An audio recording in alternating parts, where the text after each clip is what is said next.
2রা December ওনার জন্মবার্ষিকী। আজকের দিনে 1925-এর এই দিনেই তিনি ঢাকায় জন্মগ্রহণ করেছিলেন। মাত্র 17 বছর বয়সে বাবার সঙ্গে চলে আসেন কলকাতায়। সেই থেকে আমহার্স্ট রোড ওনার ঠিকানা আমৃত্যু পর্যন্ত। ওনার বাসভবনের নাম ছিল সুরধনী কুটির। ওনার মৃত্যু হয় 8ই ফেব্রুয়ারি 1988 সালে। 37 বছর পরেও সন্তোষ দত্তকে ভোলেননি তার পাড়া প্রতিবেশী ও অনুরাগীরা। আজ ওনার বাসভবনের কাছেই বসানো হবে এই মূর্তিটি।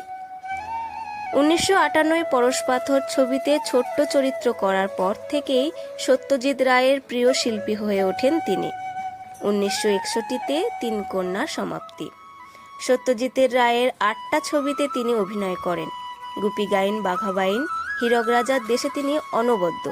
কিন্তু সোনার কেল্লা ও জয় বাবা ফেলুনাথের জটায়ু হয়ে তিনি মাতিয়ে দিয়েছেন।